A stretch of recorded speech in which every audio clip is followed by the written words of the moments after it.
Good afternoon, ladies and gents. It is the 14th of May, 2025, and the new topic of conversation seems to be ceasefires and peace talks. With conflicts around the world now brewing up with the addition of India and Pakistan, personally, something good needs to start hitting the airways. Otherwise, people are just going to start losing it and giving up. But today is an appropriate and important day to get this one out there because tomorrow, on the 15th of May, we've got Zelensky traveling to Istanbul in Turkey to hopefully meet Putin. However, I can't see Putin turning up, and instead will send his Russian delegation. And these talks, initiated by European leaders, is kind of to me, it's kind of a crunch time because it's not an ultimatum, but it kind of seems that way. You know, the European leaders have said, right, we need you here on Thursday to start ironing some of this shit out. Otherwise, and I'm not going to say anything else. With Putin not even turning up, presents Russia's or Putin's message. But they have to be seen to be at least, I suppose, participating in the talks. I'm sure they'll also, discuss possible ceasefires and all the rest of it. Now, guys, I won't be throwing up slides. We're gonna be looking at content online.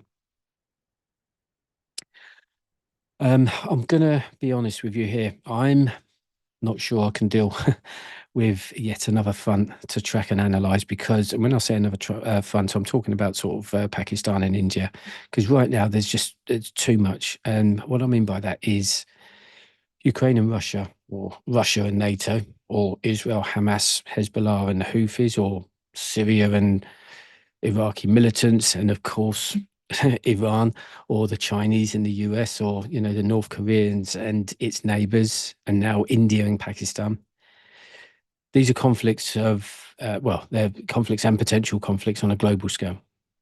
And if there are people out there just brushing this lot aside, then I simply have no words for you, really. But if you're unaware, please start to take notice of what's going on, even if you're not particularly interested, because when the shit hits the fan, it could be too late to start taking an interest, and I will do my utmost to get any critical information out to you guys. Okay, so I don't want to be wasting your time. If there's anything that seems kind of relevant or critical, then I'll try and get a video out to you. Right. We're going to be talking about, obviously, the talk about ceasefires and peace talks. We're hearing quite a lot now that World War III is on the cusp of breaking out, only to be then told that ceasefires and peace talks soon sort of follow.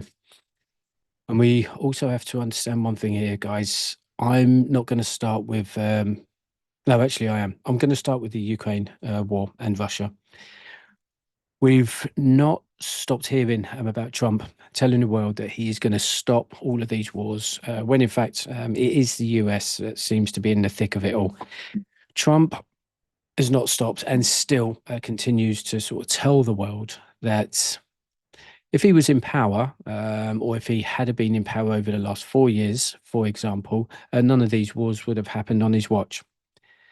Well, Donald, you wasn't in power, so everything you say about ifs, buts, and maybes mean absolutely nothing to no one, because what could have happened is it's not even relevant now. However, if Trump wants to prove his mettle, then prove it. I'll put this question out to Donald Trump. How many of these wars do you really think you're going to stop? And are you going to stop them before they get started, or, whilst they're in full swing? Because let's face it, no one trusts anything Trump says. And he's trying to run the United States of America like a freaking business. But I've said that a few times, and I'm not going to keep harping on about that. However, I'm only putting Trump down when I talk about war and conflict. So I don't believe he fully understands it. Business, yes, but war, no. Yes, these tariffs, they've caused a headache for many people around the world, but the world have also been mugging off America with their own sort of extremely high tariffs on imports and exports. So sorting that lot out will be a legacy that he can pin to his chest. There are also a lot of other problems Trump and his administration are trying to sort out in-house. When I say in-house, I'm talking about in America. And resets that were needed for the country. When I say the country, it's a country that's clearly started to crumble over the years, whether it's financially, economically, or whatever it is. He's looking at rebuilding that and fixing those problems. So he might come out with statements that clearly won't stand, but that's it. That's his business head sort of coming into play again, and he sometimes needs to sort of sit back and just understand politics a little bit more. Right, let's move on to the topic of conversation. Let's just get this off the screen, guys. I'm just going to throw up. I'm just going to throw this. What we'll do is I'll just throw up some articles, okay, for you guys to sort of see. And whilst we're on that subject of ceasefires, shall we say, back in 2014, on the 5th of September, the first of two agreements was signed in the Belarusian capital it was Minsk. Its provisions included prisoner exchanges. This is ceasefires and peace talks. The delivery of humanitarian aid and the withdrawal of heavy weapons. But a day later, Ukraine's National Security and Defense sort of Council announced that Russian troops had fired on sort of Ukrainian positions at least 10 times. The ceasefire failed to materialize into anything substantive. By the turn of the year, fighting had intensified. This is back in 2014, so that'd be 2015. Pro-Russian insurgents attacked Ukrainian positions at a place called was it Debaltseve? Debaltseve, I think. It's a transport hub near the administrative line between Donetsk and Luhansk. Eventually forcing Ukrainian withdrawal by mid-February. And at that point, a second agreement was underway in Minsk, this time overseen by German Chancellor, it would have been back then, Angela Merkel. And that was also, she was sort of being backed up by the French President, Francois Hollande. The agreement came into effect on the 15th of February, but lasted only a few minutes as Russian units fired again on Ukrainian checkpoints near Luhansk Oblast, according to Ukrainian military. For the next 4 years, Russia and Ukraine agreed to several ceasefires a year, often timed around those sort of periods where you've got Christmas, Easter, and/or harvest, which is normally sort of June and July for them. But not a single ceasefire was held for very long. So with that, you're going to have to allow me to not get too optimistic or enthusiastic about ceasefires in Ukraine. It's a last very long, if in fact they're even enforced. We're hearing the same in India and Pakistan. A ceasefire was agreed at some point this week or the back end of last week that nobody had even heard about, only for it to have been broken within hours. So ceasefires, in many cases, unfortunately, are not worth the paper they're written on. However, people need to be seen at least to be trying to resolve the conflict via other means. I don't know what the hell that is on there. So I'm going to apologize for that. This would have been, this is about those broken ceasefires. And this week, there seems to be some urgency around some kind of respite, because I'm not sure about you guys, but there's a lot of bluster out there this week and last week at the moment about how Russia they're currently they're not supposedly, they're mounting troops up in the northeast for them against Finland or the Finnish border. Now, this is my advice to you. Take this story at the moment with a pinch of salt. Firstly, Russia can do what the hell they like in Russia, and moving troops to the Finnish border tells us a couple of things here. Sweden and Finland. Sweden and Finland. Since this war, have now joined NATO. So that is a threat on the Russian border, regardless.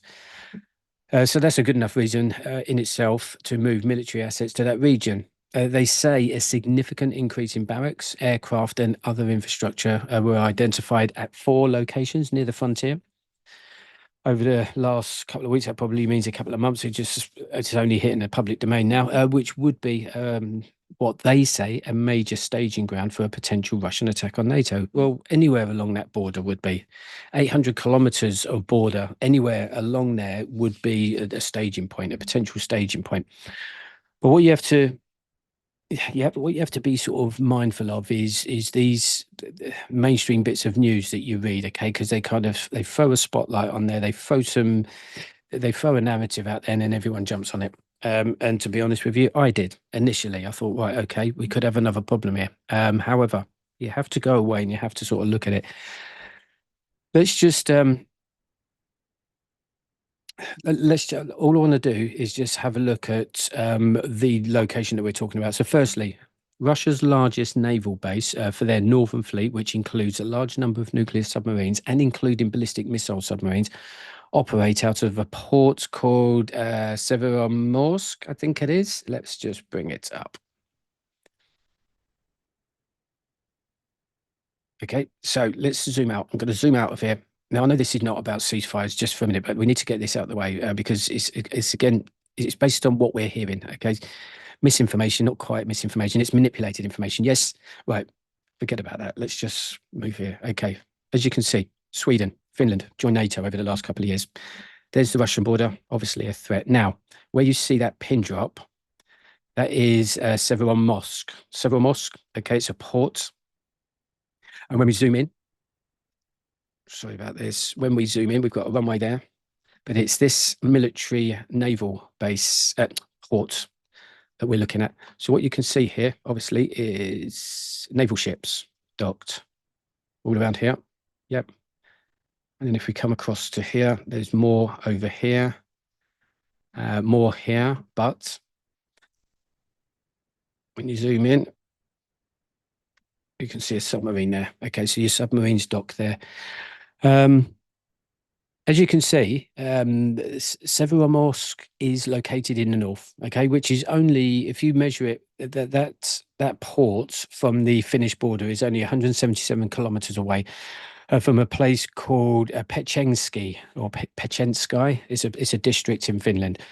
There's been Russian activity seen via satellite in many areas in the northern Europe around the Finnish border. But come on, guys, this is to be expected with a critical Russian Northern Fleet nuclear submarines or other naval sort of assets in the area.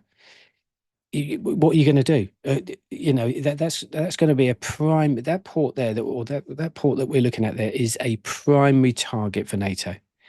And with Finland only being, 177, or that town being a town city, whatever it is, the port being 177 kilometers away, it's in immediate striking distance. Okay, so I would understand, Russian troops to be and assets to be moved within that region. Now, if those troops, and it would have to be 100,000 troops, in my view, were moving towards the sort of Finnish border, as opposed to around this naval base, then I would be a little bit more concerned. But I just wanted to sort of put that out there because there's another bit of information that's been out there and not telling you the whole story. I mean, you have to strip this stuff back and you have to listen, what I'm trying to do is look at both sides of the story. I'm not supporting Putin or anything like that, but let's understand what the geographics are, and everything else. Okay, I want to keep the political bullshit out of the way. But moving on to the peace talks, which are they're closely linked to ceasefires. And again, for now, let's just talk about Ukraine. For there to be peace talks, there's gonna be many negotiations. So I suppose with that's going to be right up Trump Street. But there are not, they won't be, or these won't be business negotiations, which is where Trump may come unstuck. Hence, hence the reason why Europe are having to sort of take the initiative here. Now, that's not just the reason why.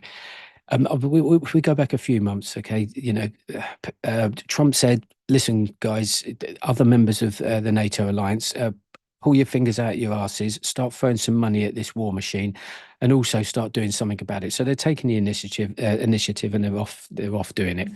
Um, but they're always going to be influenced and backed by the US, okay? Because the US have got other things to think about. They've got other frontiers not just frontiers, because it's unfair to say that all America are thinking about is war and conflict. It's not. They're trying to rebuild their country.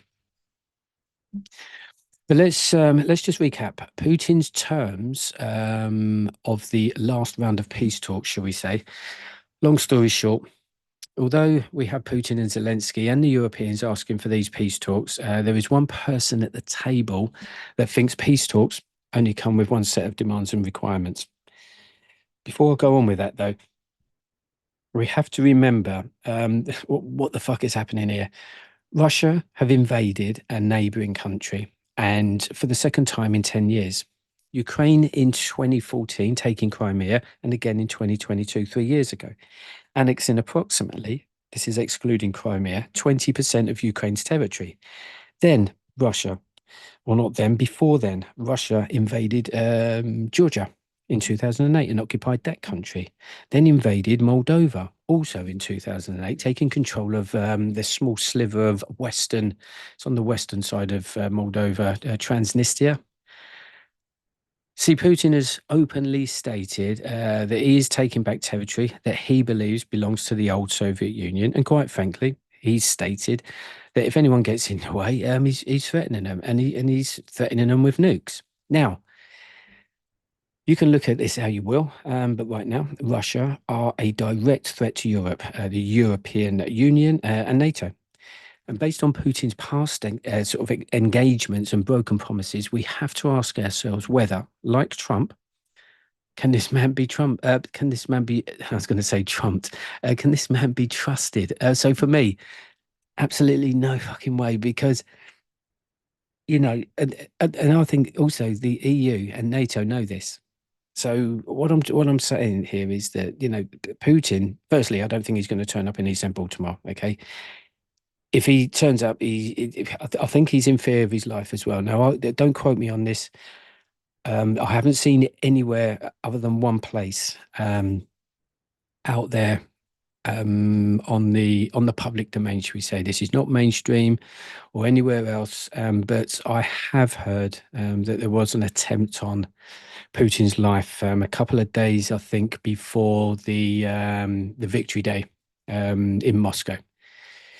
Hence the heavy, not just hence the heavy security around him and stuff like that. And he also was debating on whether to actually be present at that Victory Day. But once you've invited all of those world leaders, the last thing you can do is a video link into, into the event and stuff like that. So he felt obligated. But I think he knows that there's some crosshairs on him, and there's people wanting to take him out. So is he going to travel to Istanbul and sit there with the enemy? Yeah, I don't know. I can't see it. And also, not just that, does he really want to stop this?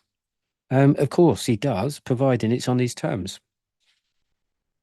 So we have to look at the bigger picture when discussing the Ukraine war. We have to remember what and why this has happened and why it is happening. We have to factor in the past events, and even to a degree, history itself. And whilst we're sort of doing all of that, we continue to look at those signs, or I do. I look for signs. I'm looking for signs all day long. And the most obvious sign of all, when it comes to these peace talks between Russia and Ukraine, these are Russia's demands. On mainstream at the moment, they're talking about how Russia wants these peace talks, and that a statement will be answered if Putin decides to turn up in Turkey or not.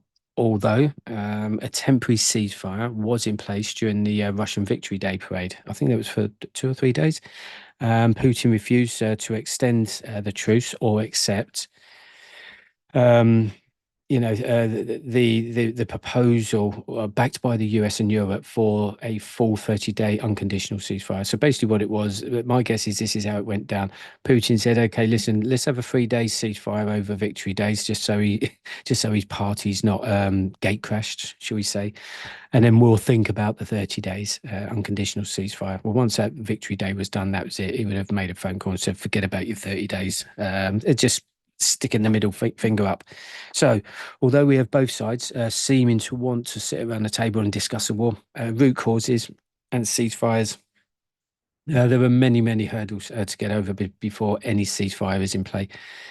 If Putin feels that he is winning the war at the moment, then the last thing he's going to want to be doing at the moment is for the momentum to stop, allowing the other side to, grab some respite, rearm and re-strategize. Ceasefires can, and remember this, guys, ceasefires can be periods to allow both sides to prepare, shall we say, for round two of the fight. But this could mean rearming, retraining, everything else. So you might have a ceasefire only for round two to be a lot worse. But who knows? It just depends on the negotiations. I don't see the negotiations going too far because the demands from Putin are ludicrous, and in Putin's eyes, the demands from Ukraine will be just as ludicrous. What I mean by that is a ceasefire and withdrawal. Right, so this is Ukraine's or President Zelensky's requirements. This was discussed. Okay, listen, guys. When we talk about ceasefires in this Ukraine war, there's been loads of them. Not ceasefires, but there's been a lot of talks about ceasefires. And for one reason or another, the two sides haven't agreed on anything, and then it hasn't gone ahead. But Ukraine's requirements, and let me just read these out to you because you need to understand what this ceasefire and peace talks means. So a ceasefire and withdrawal of Russian military forces from Ukraine. This is what Zelensky was asking for, yeah? So a ceasefire and a withdrawal of Russian military forces from Ukraine. Now, what does Ukraine mean? Does that mean Crimea? Does that mean the 4 oblasts that they've already occupied? It's not happening. Putin will never allow that to happen. So that's off the table. Restoration of Ukraine's borders prior to the 2014 annexation of Crimea. That's also not happening. That's not happening. Okay, so get rid of that. The release of prisoners and the return of Ukrainian children deported to Russia. Now that's up there. They're talking about 12,000. I think it's more than that, but 12,000 Ukrainian children are being taken away, snatched from their parents, sent to Russia and fostered. Now they might hand back. This is Russia might hand back POWs, as in prisoners of war, because they've already done that before. Both sides have done that, but my guess is, they won't be handing back any sort of kidnapped children. But they might do some, but I don't know. Getting involved in the politics again. But the protection and restoration of Ukraine's energy infrastructure. But there's not much left of that anyway. But rebuilding a critical infrastructure can only start when the war's finished properly. The protection of food distribution. Now, my guess is there's not much detail on this, but this will be the food distribution of things like wheat and grain exports from ports such as Odessa, I think, because whilst the war's going on, that stops or it slows down those exports. That obviously has an impact on Ukraine's economy.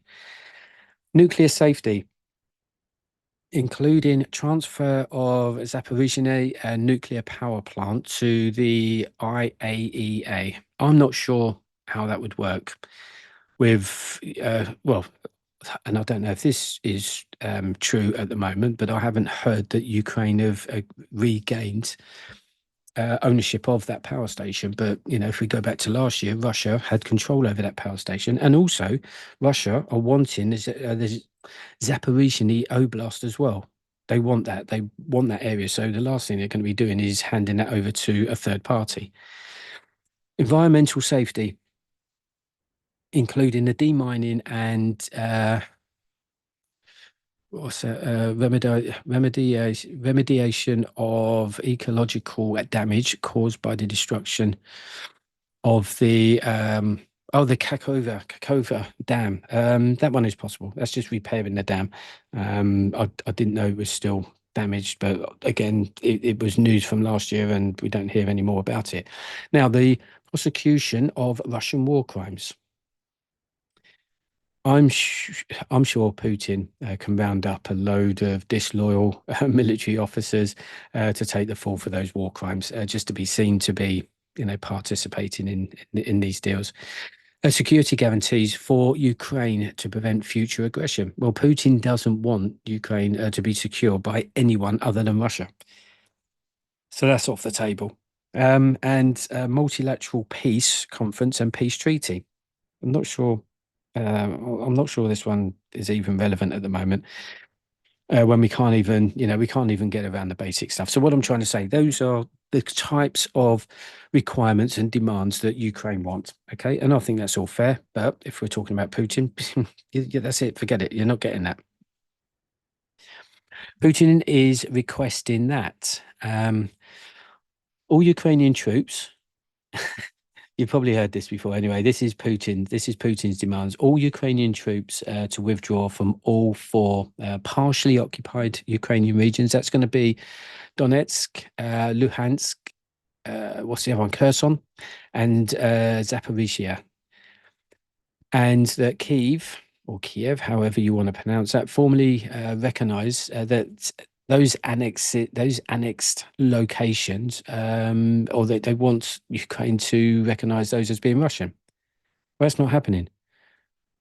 What Ukraine firstly gives up Russia, or gives Russia the land that they've stolen off of them for the last 3 years, and just go, yeah, okay, yeah, keep that. That's the way. Listen, guys, that's not happening. And politically, that's not going to happen because the Europeans are not going to have it. It's what's happening now in Ukraine is dangerous, and the further east he moves, I mean, listen, there has to be demands on the table that Putin's going to have to say yes to. Otherwise, the threat is there. Okay, we have to conclude that if he's not prepared to move, then he wants the war. Okay, he's got an agenda, and that's what he's sticking to, and we need to deal with that. Russia also insists that any peace deal must include a permanent ban on Ukraine's NATO membership. The process for NATO membership for countries can take up to 5 years, possibly longer. I believe that's already happening as we speak for Ukraine. NATO are already in the process of integrating Ukraine into the alliance. You're not going to see too much of that publicly because otherwise there's no point in mentioning this in any kind of peace deal. So that's it. Also, Russia want the demilitarization of the country. Anyway, right, okay, so forget about that. With these demands, he knows that they're not going to work, so he's just setting the peace deals up to fail. He also wants constitutional changes, reinstating the role of the Russian language, the culture, and religious organizations. So basically, just turn Ukraine into Russia. That's it. I mean, listen, guys, you just got to look at those demands and think, yeah, that's actually, to be fair to Putin, that's exactly what he wants. So at least he's telling you exactly what he wants. Okay, he's not beating around the bush. As a European, that's me, who's been sort of tracking this war from the very beginning, for 1,175 days, I think it is now. Other concerns are coming to light now. That we understand now that Putin he has a much well, he has a much bigger plan in his quest for, I don't know, regaining some of those lost Eastern Bloc countries during the fall of the Iron Curtain. He's publicly stated that countries such as Estonia, Latvia, and Lithuania are on his radar, as well as other countries.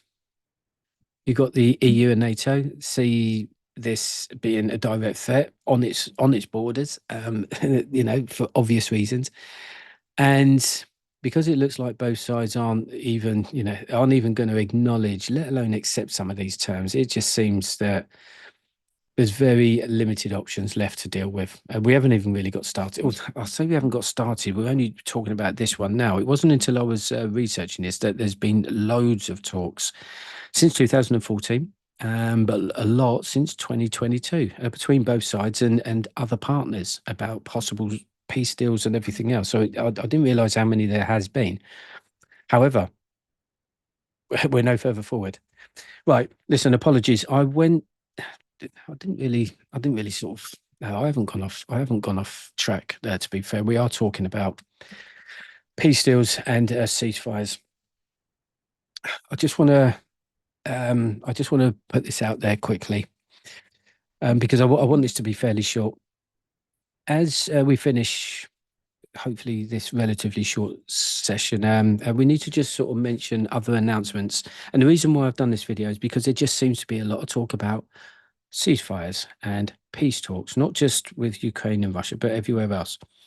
So Trump is off to the Middle East. I think he's there today.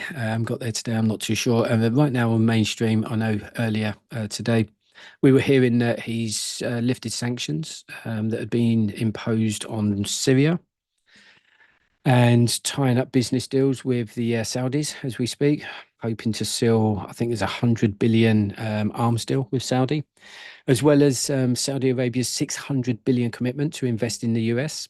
Oh, and let's not forget Trump's plans to build a luxury golf course resort in Qatar, apparently. So that's being discussed. He will also be visiting the United Arab Emirates. So Saudi, Qatar, and the UAE, the three richest countries in the Middle East. And it's all about the wealthy, the rich, and the money. I'm sure Trump will be encouraging or even threatening the UAE to leave the BRICS alliance, because I think the UAE are the only ones that will remember. Because let's face it, you're either on one side or the other. Is Trump going to be meeting anyone from Iran, Israel, or Yemen? Of course not. So, if anyone out there thinks that, the conflict in the Middle East is coming to any kind of resolve or sort of ending or whatever it is, I would think again. When I first heard about Trump going into the Middle East, and again I didn't read on what he was doing there, but I thought, yeah, he's going to go out, he's going to talk to Iran and Yemen and all that, and come up with some deals and let's stop the fighting there. Nope, it's all business deals and it's all about the money, and that's it. So don't get sucked into too many of these so-called ceasefires and peace talks. Unfortunately, it's all bollocks. Excuse my language. Sorry. I'm sure Trump will want to discuss Gaza, but that will be over the phone unless somebody from Israel is going to be there. So that he will, he can put in his plans on getting his holiday resorts, sort of Wonderland plans in play. Then there is Iran, which I don't think he's actually meeting anyone there about, but instead it goes over, backs by his own stern warnings to Iran about how, they should simply stop all nuclear enrichment and play by America's rules. So obviously the question on everyone's mind is, what is Iran going to do about this warning? They want to be able to protect their country and, present to the world a deterrent, I suppose, which is the other reason why everybody else has, well, not everyone else, but those countries, those nuclear powers have them to deter people from attacking them. But the problem with Iran is, now I'm going to apologize if this offends anyone, but this is just how I see it. Not just me, but anyway. Iran are on paper a terrorist state, meaning they support and help terrorist groups and organizations such as Hamas, Hezbollah, the Houthis, and many other militant groups across Syria, Iran, and Iraq. So the question to ask here is going to be, is the West going to allow a terrorist state to be in possession of a nuclear weapon? That's the fundamental question here. Okay, this is what we're talking about, and that is the question. And the answer to that question is no, point blank. So Iran are in a bit of a predicament. We either stop nuclear enrichment, that's Iran, and lay down and roll over, if the shit hits the fan, that is, just to please the West, or we tell them to fuck off and we'll see what happens next. Those are questions I cannot answer for you guys, I'm afraid. Do you really think Russia and China are going to allow the BRICS member? So the BRICS is like an alliance in the East. If you don't know about it, it's a little bit like NATO. The only that BRICS is kind of formed for more economical and economy and sort of financial purposes, to help and support each other on a business level, as opposed to military and defense. But like I say, the answer to that question is going to be no, point blank. And what do Iran do about it? And not only that, being a member of the BRICS alliance, what are China and Russia going to think or say? They're going to say, forget what, denuclearize Iran. They're going to say no. Okay, so that's that. You can you can see the patterns here. Trump bowls around the world doing business, and here in the UK we have the same. It's kind of Starmer and Reeves, walking around with high vis jackets and hard hats on.